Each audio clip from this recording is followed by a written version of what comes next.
Maligo ah. Maligo ka na.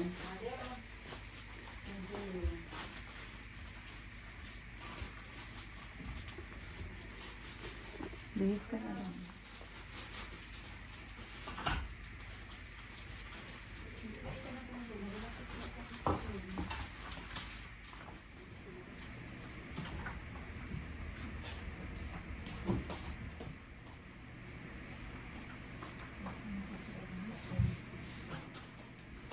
Saan siya connecting room? Saan ako?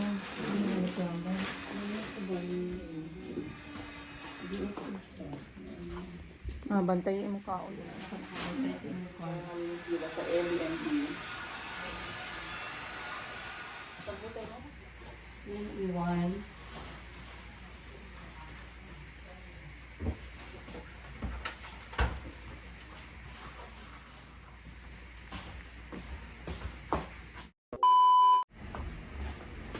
Good morning guys, maayong buntag. Time check natin, 6:30 ng umaga. I know hindi ko kayo na-tour dito sa aming accommodation. Basically, andito kami ngayon sa Osaka area. This is around 5 to 10 minutes walk papuntang Dotonbori.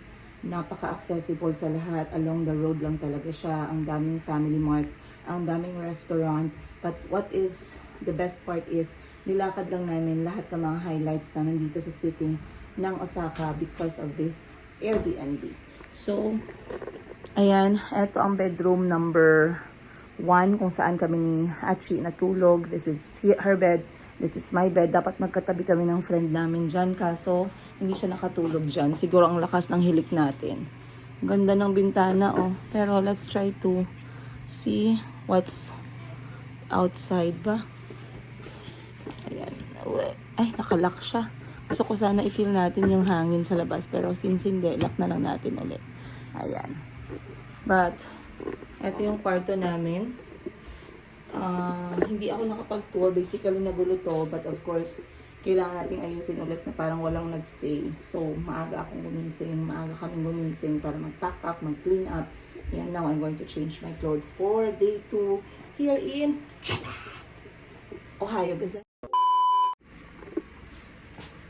Alright, I know nagtataka kayo guys kung gaano kalamig sa labas. Siguro nasa 2 degrees to 10 degrees kahapon at ngayon. Siguro ngayon mas malamig. Parang nasa 2 to 5 degrees kami ngayon, if not 0. Ayun. So what am I going to wear? Nakapantulog lang ako. Nakatulog ako ng mahimbing kasi naka-heater kami dito sa kwarto. Ang sarap ng mga gamit nila dito sa Japan. Sa Airbnb na to, lahat. Grabe, wala kang masabi guys. Kung ikaw yung tao yung nag-aantay na meron kang mapintas, wala kang mapintas. Okay? So, of course, anong kailangan natin sa pag-change? Of course, kailangan natin ng magpanty kayo kaya baka mamaya guys, give ng wing yung mga chuchay nyo dyan nung may sobrang lamig talaga. So, after natin mag-underpants, meron tayong first layer ng meron akong first layer ng Heat Tech o yung warmer from TikTok lang to siya. First layer, up and down. Then, meron akong second layer para sa down. Then, third layer ko is this one. Ang aking top. And, next is for our skirt, I'm using this one. And, lastly is ang ating jacket. I'm also carrying around premium poncho from Thailand in black and white color kasi pang laban natin sa lamig. So, that's what we're going to wear. I'm going to change. A few moments. Okay, finally, ang tagal ko natapos guys. Last step.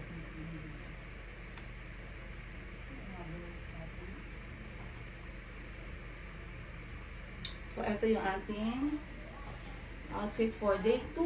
Wow! Ay. Okay. And for the jacket, ito lang yung jacket natin. Man, Uniqlo jacket. Pwede na to.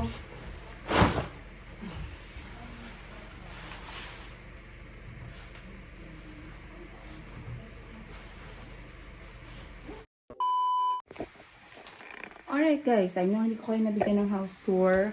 So, at ang mamadali kami ng konti. But just to give you an idea kung anong klaseng accommodation meron dito sa Japan, let me just start from the outside. Okay? So, basically, itong aming accommodation ay Airbnb. I believe nasa 15,000. Hindi ko maalala yung kanyang exact price. Ang presyo nito, it's ranging from 15,000 to 20,000 pesos pag kinonvert siya in a night. Mamaya ko na lang sabihin yung talagang exact amount or ito-type in ko na lang kasi talagang I have a mom brain, fog brain, hindi ko maalala. So, andito kami ngayon sa 4th floor. And the way dito ginagawa yung mga Airbnb, yung process nila is nilalak nila yung susi. And then, there's a special kind of box. Yan siya, na merong lock. Pag nalagay mo na yung code, pwede mo siyang i-press yung button and then bababa. Bababa ito, kukunin mo yung susi. Okay? Then, you can enter the Airbnb. So, ito yung Airbnb namin. May mga welcome notes pero naka-Japan. Ayan. Pwede ka mag-iwan ng mga notes. So, when you enter, napakalaki niyang tingnan ha, in fairness, sa Airbnb na app. But if you're here, you will see that it's not that big pala. And the good thing is, kompleto siya. So, let's start dito sa may bedroom natin agad. Ay, mali. Dito na lang. So, here dito kami umuupo para magkain ng mga snacks. Diyan kami nag-chill kagabi. We also talk and plan our day dito din na area. Basically, ito ay dining and tatami sitting room. Tatami sitting room ba yun? Or bedroom? Then, let's go here. Mabilisan lang to kasi hindi na ako nagkaroon ng oras. This is bedroom nila Ashley at ni Boss Jean. Nasa floor sila, but wala siyang problema guys. Most of Airbnbs dito, madaming options yung sa floor matutulog. Pero okay pa din kasi sobrang comfortable. Meron tayong enough and sobrang linis. Wala kang masabi na mga bed sheets, pillowcases, towels, lahat-lahat. So, dito natulog si Ashley, si Boss Jean, tsaka yung kaibigan ng aming ate. Ayan. This is bedroom number 2. Ito yung bedroom number 1. Nasa amin naman ni Ma'am Sheen. Magkatabi lang kami ng room. So, yan guys, sliding door yan. Ayan. And lahat po merong access sa air conditioner and heater. So basically, pag nagpapa-aircon tayo, nasa 25, 24. Pero dito, nasa 30 siya para mainit. And it takes time para lumamig, para uminit yung mga kwarto. Without that, hindi ko lang alam guys, baka namatay na kami dito. In the first 24 hours, sobrang lamig. Then we have the bedroom number 3. Which is, dito naman natulog si Madam Bibi, si Boss Jerry, and si Madam Ten Gibbs. And what's amazing is, this is a connecting room sa amin ni Madam Sheena. So, just in case merong mga magkaibigan na gusto nila talaga, you know, talagang magkita sila kahit nasa magkabilang room, o diba? Napaka-easy access and napaka-magandang napakagandang style. So, this is the last bedroom, bedroom 3. Wala masyadong gamit sa mga bedroom. For sleeping lang talaga siya. And then, merong clothes rack. Meron din tayo ditong access for AC and heater. Lahat ng rooms merong mga hanger for your coats. And then, when we get out of the bedroom area, so that's bedroom number 1, number 2, and number 3. Eto na agad siya, guys. Balik tayo ng living room. And then, dito na side, pwede pang magkaroon ng extra space kung madami talaga kayo. Kasi kami, 8 kami and sobrang nagkasya lang kami sa bedroom. But I believe this space is good for 10 people. Pwede. Ang bait din ng owner. Napakaganda, napakadali ng mga instructions nila. Ito, hindi namin masyado nagamit na area. Kasi ginawa namin siyang parang bag space. Dahil nga madami kaming bags. Now, let's go to ito yung pinaka-useful na part nitong whole Airbnb where action really happens. So, here, sa may right side natin, meron tayong kitchen Yan, meron tayong toilet and dressing area. Then, dito naman sa left side, 2 showers and then laundry area. Andun din yung bathroom na toilet. So, here guys, lahat kompleto. Malamig ba? Boil kayo ng water. Kailangan yung magtsaa, may gamit. Kailangan yung magluto, may gamit. Malaki yung basurahan kasi they are very keen on garbage disposal. Merong microwave to heat up your food. Lahat ng utensils kompleto. Meron kayong fridge kung saan pwede niyong i-keep yung food ninyo, but make sure you take them out kapag nag-check out kayo. Okay? On the left side, we have the first shower. Napakasarap ng shower dito sa sa Japan kasi bukod sa, hindi ko lang alam sa iba, pero feeling ko lahat sila. Ang linis and provided lahat ng towel. So, wag kayong mag-alala. Napaka ayos ng kanilang shower. Yung tubig, walang problema sa tubig. And big shout out sa sabon, conditioner at shampoo. Napakabango, mabula. So, talagang parang ayaw mo lumabas ng shower, no? And pwede din dito, mag-heat up din itong mga shower room kapag kainon yung heater. Now, let's go to the next room. Ito naman, sa left side natin is where there are 2 toilets. So, ang toilet, syempre, Japan toilet yan. Alam nyo na, maraming remote control. But what I love is, for big group, talagang hindi kayo mahihirapan kasi merong 2 toilet, merong 2 dressing area. So, hindi mahirap. Sobrang napakagaling ng pagplano na itong whole unit na to kasi madali siyang gumalaw kapag bigger group. Then, provided lahat ng tissue, provided lahat ng sabon, provided po lahat tong mga essentials. Ayan. From shaver to ipit sa buhok hanggang sa panty liner, lahat meron. This side again, on our left is the shower number 2. The same lang sila ng shower number 1. And then, the Holy Grail. So, eto yung ating washing area. Nagamit namin to para wala kaming tambak na mabahong damit. And I used the washer direct to the point. Drop 300 yen automatically. Mag-start siya. Lagyan mo na din ng sabon. Sabon is provided. It will wash for around 15 to 30 minutes. Automatic na yan. Walang masyadong hanash, besh. Hindi katulad ng relasyon mo, okay?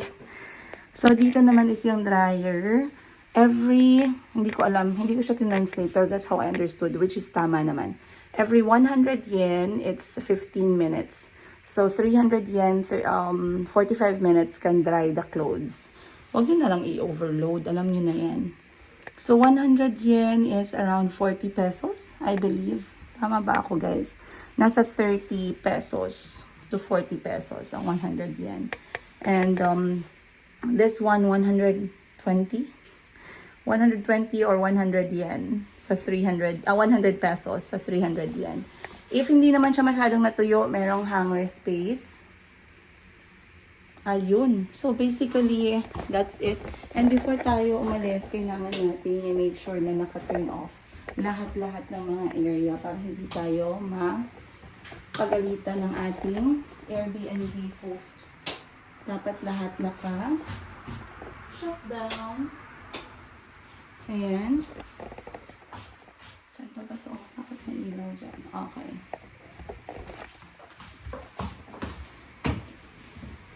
Alright.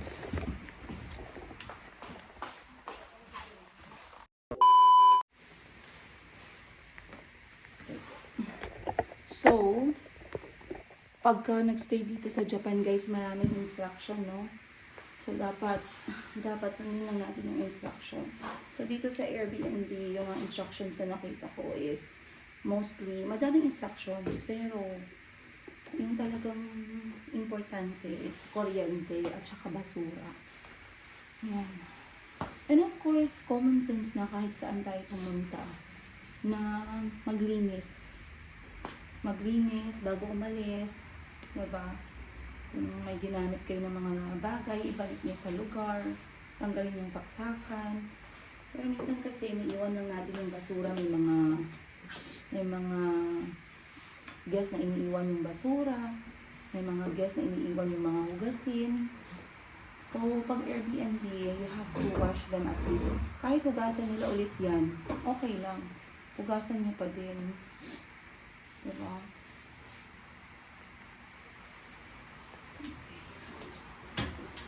So, for day 2, kami ay pupunta ng Nara. Tuloy ko to guys, ang, ang end ng aking medyas. Kasi, yan.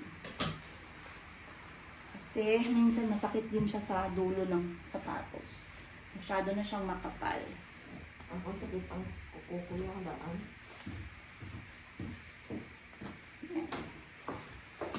Yeah. Pinili ko to sa TikTok. Kasi masakit na siya sa dulo ng paa pag madami kang suot. And then masikip na din siya sa shoes. Para-paraan.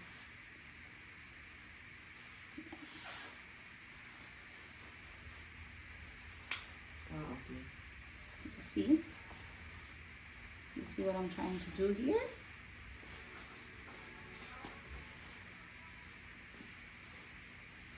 Okay. Maayong buntag, everyone! Guys, maayong buntag naman kayo, guys. Ay, Bonchak! Maayong buntag. Ganda ng mga outfitan nila sa dito, guys, oh. Kahapon, para kaming OFW na naka-day off.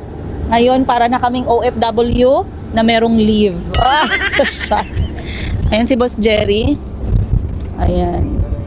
Bawal lamigin si Boss Jerry, kaya balot na balot yan siya. Para yan siyang ano. Prepared yan siya sa super lamig. Time check natin, it is, ano oras na balangga? Day is 7:30. Ano oras sa inyo? 7:30? 8:02. Mamali lang yung oras mo. 8, yeah, 8. Okay, time check 8:02. This is our day 2. Diba? Parang nasa Klook, no? Day 2 in Japan. What to do here at Nara. Oh, Tama nga. ganun, diba? So, dati kayo lang gumagawa ng mga ganyan. Ngayon, magagawa na rin namin. But, bago tayo mag-move sa day 2, day 2, anong araw ba ngayon? Day Day 2 na. ano? Lunes? Martes? Webes? Oh, bebe. Sure ha? Bukas. So, so far, so good, yes. But of course, pag ako yung tanungin ninyo, alam ko sawa na kayo sa boses ko, no? So, ngayon, i-expose naman natin itong mga kasama ko guys sa mga video natin. Anong kwenta nila sa buhay natin, sa vlog natin kung hindi sila masama. But, I'm very excited to hear so far ano yung maganda at pangit na review sa day 1. Oh, simula sa paglipad namin na, syempre start of the journey na yun. Unahin natin ito si Madam Ten Gibbs, yung may-ari ng mga credit cards na ginagamit namin. Marami nagsabi, Madam, ang ingay mong tahimik ng mga hapon ba? Guys, ginadahan-dahan ko na gani may microphone na, oh. Hindi, wag niyong maliitin si DJI kay kahit na nagahutik-hutik lang ako marinig niyo ako ba. So, let me give the honor to Madam Ten Gibbs. Palakpakan. Okay. Alright, outfit check muna kami for day 2. Ayan, naka-leggings. Leggings warmer. This is another, guys. Heat tech. Hawakan mo yan. Heat tech. Spell. HIT. Heat. Okay, bigyan mo kami. For today's, For today's episode, curious sila as a second timer. Okay, wag mo nang isipin na second timer ka. Pero First sa day timer. 1 natin kahapon, and kung may masabi ka dun sa flight natin, sa airport, at saka sa day 1, in general, ano yung pinaka nagustuhan mo na experience so far natin? In general, ang day 1 talaga is very exhausting. Kasi guys, ito si Yega guys, naghanap ng promo.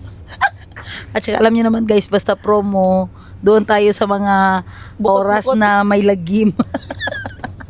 Yung pwede naman tayong mapahinga pero hindi pa kasi nga promo. So, ang flight na pinili niya is syempre yung mga kaagahon guys, yung mga, ano yung kaagahon? Kabuntagon. Kabuntagon, umagahan. Madaling araw. Mga umagahan na oras. Oras, alas 3 ng umaga. Grabe guys, kaya pala mura ang ticket kasi pagdating namin dito guys, zombie pala kami. Kasi ang pinili niya guys 2 a.m. kasi kasagaran ng promo, 'di ba?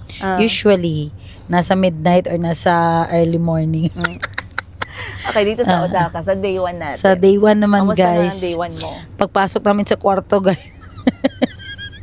Nagmamadali naman kami lumabas kasi nga sabi ng Airbnb 12 lang tayo, no? 12 lang mag-start. So dumating kami Mag-iwan at lang dapat ng bag. oo, 8 o'clock, no? Dumating tayo ng 8 o'clock, Dumating 9 tayo o'clock. ng 9 o'clock. Yes, tapos iniwan lang namin ang bag. Kasi 12 talaga ang check-in. Hindi, 4 p.m. ang check-in. 4 p.m. ang check-in. Pero 11, pwede na tayo mag-iwan ng bag. Yan guys, sinabi niya na. Tapos kamusta naman ang in experience mo sa Osaka? This time na marami kang kasama. Yung guys, mas na-enjoy ko yung food trip ngayon. Kasi nung first time ko guys, ako mag-try kasi hindi ko maintindihan yung mga words. Tapos hindi pa masyado yung TikTok noon nung pagpunta ko dito. Kailan yun? Wala mga record. 2017 yata yan, 2017. 2018. So that's almost Yeah. 8 years na. Kaya pag sabi mo na magpunta ng Japan, deserve na magbalik kay 8 years na guys. Tapos marami kang makikitang suggestion na sa TikTok kung saan magstay, saan magpunta, sa ano ang dapat kainin, mga must try. Kasi pag dito ka guys, malula ka talaga sa mga words yung hindi mo maintindihan. Pictures lang ang makita mo. So ang gitry namin yung famous na Ruri Kuku, Rikoru? Rikoru's Cheesecake. Wiggle. Yung nagaganyan, wiggle. Pero Nagustuhan mo guys, yun? sobra ang sarap ng Rikuru. Chika mo sa Rikuru. kanila nga yung pagpila. Grabe yung pila guys. Yung first namin punta, hindi na nila inattempt kasi ang haba ng pila. So sabi naman, pag sabi nila, balik daw kami pagkagabihan. So noon, hindi talaga sila nag-surrender guys. Nandun lang kami sa labas. So nung payag na mag-add ulit ng linya. So nakatakbo talaga si Madam Bibi at si Princess. Record nyo yun, pagtakbo niya pag Grabe na. Grabe talaga guys. So worth it. Very, very good. Hindi tayo makakita ng ganun sa Philippines. Kasi pagdating sa pagkain yung natikman natin, unang-una, Rikoru's cheesecake, yes. The famous takoyaki. Ito yung picture niya, Rikoru's. Yes. Then, next, ang famous takoyaki. Kasi yung takoyaki nila dito guys, may octopus talaga sa loob. Diyan kasi sa atin, gulay-gulay lang siya, diba? Octopi lang kay isa lang man. Hindi octopus. Octopi, isang kamay lang na ganyan. Ang napasok sa loob ng balls. Yun ang maganda dito, authentic guys. Octopi. Yung nung takoyaki nila. Next natin tinikman naman is yung, hindi ko natikman, yung gyoza ba yun? Yeah, gyoza At ng saka siomai. 551. Haroy tugang. Horay. 551 Horay. Alam niyo na yan guys. Pag search niyo dyan sa TikTok. Ang must try yan sa Dotonbori, Osaka. And then, next is yung Strawberry Mania. Mochi.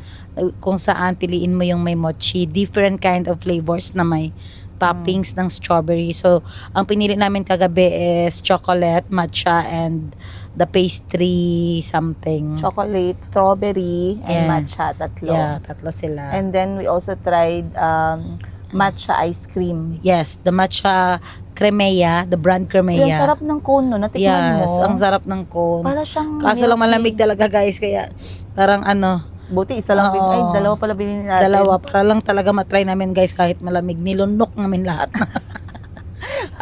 ng lamig. Oh, Ay, meron pa isa yung beef wagyu, yung experience natin. Yung talagang pinakamasarap. Sa, Doton, yan? Ano yan, sa Dotonbori. Shabu-shabu. Shabu-shabu Doton. Nakalimutan namin. Dubojku. So, Diboj. ito guys. Ito. Sa gilid, Yan. sa gilid. Ito. Okay. Tandaan Kasi niyo yan guys. Puntahan niyo talagang- yan ang masarap. Talagang na-inlove siya dun sa Beef. wagyu. Yes. I'm going to Super put sarap. hindi na wala kaming pictures pero ilalagay ko yung pangalan na lang at saka details Yes. ng restaurant, no? Sa may ganda. Dotonbori. Maganda, masarap, malinis. Sobrang sarap ng baka. Kasi alam niyo guys, yung mga Japanese, talaga sila, hindi mo sila maloko sa beef na ginaserve na nila. quality ng beef. No? Alam nila yung mga magagandang quality ng beef. Kahit yung side dishes, masarap. Mga appetizer. Kahit gulay. Naka-vlog ba ka kahapon? Yes, na na-upload na natin. Okay, sige. Okay na yan. Tama na yan, kayo naubos mo ng episode ko, sabi ko sa'yo. So, ito alam ko hindi niyo naririnig ng maayos. So, interviewin natin siya kay, hindi man pwede na wala siyang ambag dito sa vlog natin. Ngayon, alangan magkataw-katawa lang siya. Si Boss Jerry, naman tanongin natin. Oh, ay, Mayor. Hi, good morning. Good morning. Kamusta naman ang day 1 mo? Okay lang. Ano yung Masaya. masaya? Ano yung paborito mo so far? Ano yung Mga pinaka-best pagkain. part? Pagkain? Ano na pagkain? Beef. Yung beef, beef pa lang gusto ni Boss beef Jerry pa, beef. Pakainin nyo ng beef si Boss Jerry. Beef na naman tayo, one Beef half. na naman. Okay, sige. Noodles again. Ano yung hindi mo nagustuhan? Wala.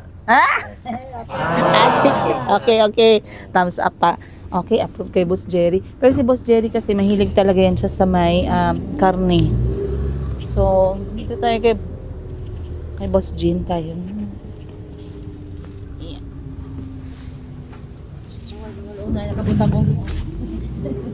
Dito tayo kay Boss Jean. Ayan. Wag na yun si Madam Bibi kay mataas na ang participation niya. Ang problema kasi sa kanila guys, behind the camera, ginasingil nila ako ng porsyento. So, mamaya magsingil na yan siya sa akin. Kapal ang mukha niyan. Dito tayo kay Boss Jean. Turn over natin yung microphone. Okay, Boss Jean. Hello, good morning. Hey, kamusta naman ang first time in Japan mo, Day? Medyo, kulang yung 1 day sa Osaka. Ano, diba? Siguro 3 days. Pag may pera ka. Pero madalian ang tong lakad. Pero outfit check muna para tayong OFW na Tan. Out sa mga kulag. Helmet guys kasi may Long cute. huli sa unahan. May MMDA. Dapat ni helmet. Ang cute, ang cute. O, kamusta naman? In-expect mo ba na makakaapunta ka ng Japan ngayong 2026? Hindi ko to in-expect pero sip-sip tayo. Wala na daw tulugan pagbalik mo sa trabaho, boss. Matulog. Bawi ka na. Pero okay, ang gusto namin marinig is yung iyong immigration story kasi hindi mo kami nagchismisan. Kasi guys, yung immigration story niya, yung pumunta ng Thailand, anong year yun, Thailand? 2017. 2017 Yung yun? after board exam nakapasa ako. Gift yun ni Atshi. 2017, tapos ano na tayo ngayon, 2026, almost 10 years. Na-remember ko, parang himatayin siya sa immigration. Ano nangyari doon? Kasi yung tanong ng First time immigration, mo. guys, anong trabaho mo? Tumingin ako doon sa langit. Sabi niya, pasok daw ako sa office. Sabi ko, VIP ba ako? Bakit ako lang yung office? Tapos sila sa labas. Bigat talaga. Oo. Kasi parang naano siya, guys, parang sa sobrang kaba niya, pagtanong sa kanya ng immigration officer, doon siya tumingin sa bubong ng immigration na ano. Isa lang yung tanong anong trabaho mo? Tapos tumingin ako sa taas. Sabi niya, pasok sa office. Uy, VIP ako, office ako. Sino nag-rescue sa'yo nun? Siyempre si Atshi. Diba? Yeah. Grabing kabado. Kaya after no, nasundan na ba yon ng another international travel? Wala Yes, pa, no? Thailand, after 5 years na naman. After 5 years, Thailand ulit. Tapos, Kamusta yon? ang question naman nun is sinong kasama at anong gagawin. Sabi Tumingin ko, ka ulit. hindi na, sa mata niya na. Nag-eye to eye na kami ng immigration officer. Tapos sabi ko, kasama ko po family ko at magbabakasyon kami. Pak. Galing. Wow. Hindi na ako VIP. Yeah. Ngayon naman sa Japan, after, kailan na year yon? 2017, 2022 yon? 2024. 2024. Oo. So ngayon, may 2 years 2 later, years. almost 2 years. Kamusta itong immigration story mo Oo. sa Mactan, Cebu International Airport? Tanong ako kay Madam Bibi kasi medyo alam niya yung lahat ng tanong ng Parang immigration. Kasi board mas exam. marami siyang flight kaysa sa akin. So ilang araw ka nag-study ng isasagot mo sa immigration officer? 30 minutes lang. Uy, doon ako nag-study sa pila-pila. Tapos anong tanong sa'yo? Just ang tanong lang sa akin is, are you government employee? No, sir. Who's with you? My family, sir. Kailan balik mo? March 19, sir. Ilang araw? 9 days, sir. Pak. Tiningnan ko si Madam Bibi. Nahuli. Sana ma-question siya. para para makabalos tayo ba? Traitor. Hanapan ako na rin tinry mo pala. Tapos nagpray din talaga ako guys Na? na sana yung question sa akin is na-prepare na sa bibig ko. Wish granted, prayers granted. Kaya, so, masaya ka na nandito tayo sa Japan. Yes, of course. So wala na, kota ka na ngayong taon. Ito na yung first and last travel mo sa 2026. Kayong utang natin, yung utang natin kay Madam Ten gives 12 months to pay yung dai. Bawal pa masundan yun. Ako kahit habang nabubuhay ako dito sa mundo, bayad na bayad yan. Bayad May araw-araw. ROI na yan. Habang buhay ako dito. Ah, okay. So dito sa Osaka, okay ka naman. Good. Okay Kulang lang nga, yung araw. kulang ang araw. Sa lahat guys. na natikman natin, sa last natin na ginawa na yung mga lamon dito sa Japan episode natin, saan doon yung isa? Papiliin kita ng isa. Saan ang pinaka nagustuhan mo? Lalayo pa ba tayo sa beef? Beef, Wow. sabi ni Boss Jerry, Alam, beef. pasip-sip siya kay Boss Jerry. Oh, beef daw din siya, Boss Jerry. Tapos oh. yung soup is spicy. Doon namin Masarap. nilulunod ni Ate Ashley. Yung beef wagyu talaga, pagkakain mo talagang high class, no? Grabe, Yung doon ako nakakita guys, 30 seconds, luto na yung beef. Tapos sobrang lambot. lambot, no? Grabe. So ngayon, looking forward ka na magpa-beef si Boss Jerry sa'yo. Ito kasi Matik yung na boss yan. niya, oh, ayan, oh. Anong ayaw mo? O sige, doon tayo sa ayaw. Yung May ayaw ko, yung narinig akong weakness. chismis na may siniraan ng pagkain. Yung weakness ko talaga is yung ramen. Kasi malalaki yung noodles, parang ano, Parang mabilaukan ka. parang mga straw ng soft drinks. Sobrang laki. Tapos, dito lang ako nakakita na bawal mag-share. Bakit bawal mag-share? Bayad naman yan. Guys, sa dami ng i-compare niya sa mga ramen, sa straw talaga ng soft drinks. Kanina yun? Akin yun? Akin yun?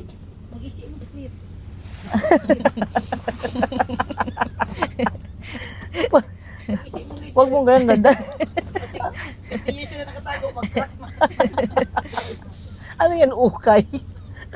Next. Tsaka, okay. Uy, actually yung ramen na yun yung pinaka-isa sa favorite namin na experience. Kasi yung ramen, it was spontaneous, di ba? Ang alin? Wait lang, hindi ko kawa. Ay lang. Di, background kita eh. Ang gamit ka dyan. Yan yung mukha niya guys. So, nag-vlog ako. Ano ba yan? Okay. So, yung ramen namin na, naging spontaneous yon kasi yung ramen, nadaanan lang namin yon going back sa accommodation. Nakita namin yung mga tao nag-aantay sa labas. Pero yung ramen na yon, ramen shop na yon, para siyang very local, traditional, nating special, luma na place. Ang liit ng space, ang sikip. Parang meron lang siyang 10 upuan, tsaka counter lang. Napakaliit lang talaga guys. Ilagay ko yung picture dito sa gilid ha. So, napakaliit niya pero non-stop yung pila ng mga tao. Bakit? So nakita namin sa labas nun guys, mura lang pala yung mga noodles, yung ramen niya. Guys, when you say Japan, ramen should be the first one you need to try. Okay? Ramen is Japan. Ramen in Japan, walang makakatalo. Kahit ilang ramen pa meron dyan sa syudad ninyo ngayon sa Pilipinas, sa Jensan may ramen man guys, no?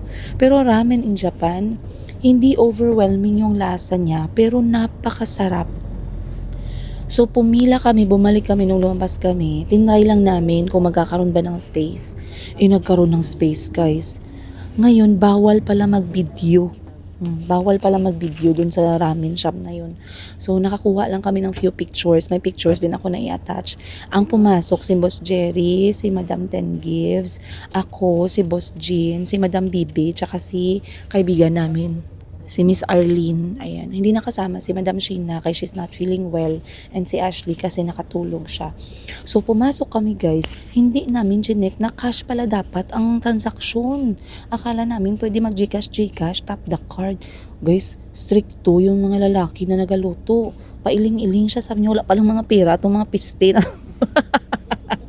Lintik, stress pa kami. Alam nila mabilisan dito. Withdraw pa sila.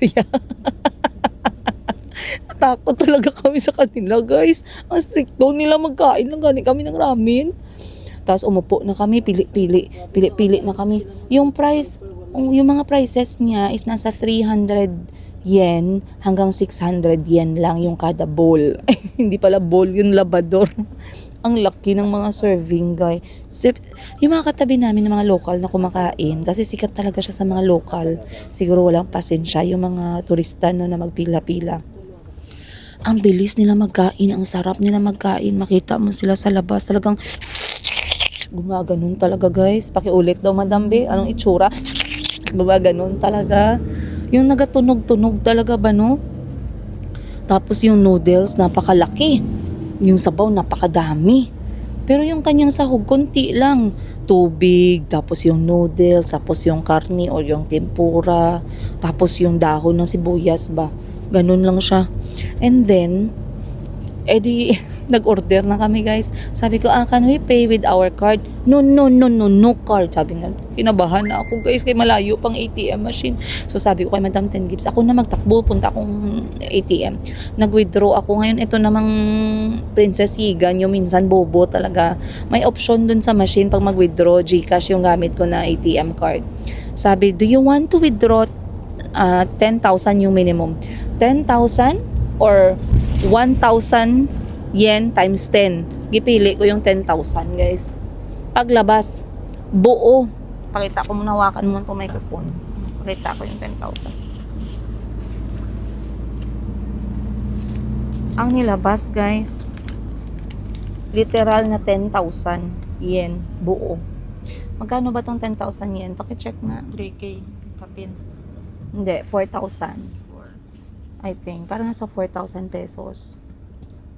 Yes, nasa 4,000 pesos. Kasi binawas sa GCash ko mga 3,900. So, 10,000 yen. Ganito ang itsura niya, guys. Ang kanilang pera. So sabi ko, patay, pagalitan na naman ako ni Kuya. Nito kay magbayad ako ng 10,000 tapos konti lang yung order namin. Tapos na magkano lang yung order namin. Tag 300 yen. Bumalik ulit ako, guys. Tumakbo ulit ako sa ATM machine. Nag-withdraw ulit ako dun.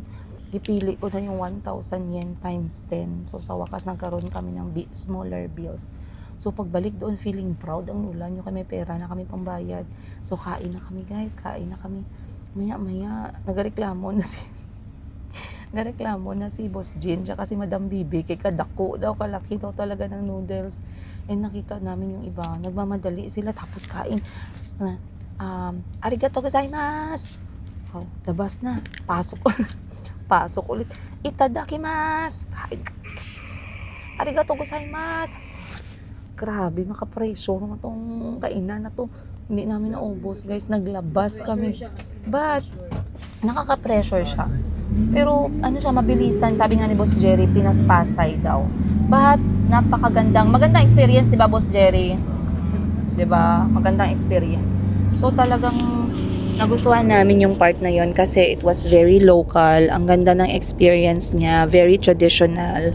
And, ang sarap for only 300 yen. So, pag nakita nyo yung spot na yan sa Dotonbori, Osaka, pasukin ninyo, magpila kayo kasi napakagandang experience. I've never had that kind of arrangement pagdating sa pagkain sa mga restaurant, no? Dito lang talaga yan sa Japan. So I'm very, very happy. Anyway, ayun lang. Mamaya na ulit sa Nara.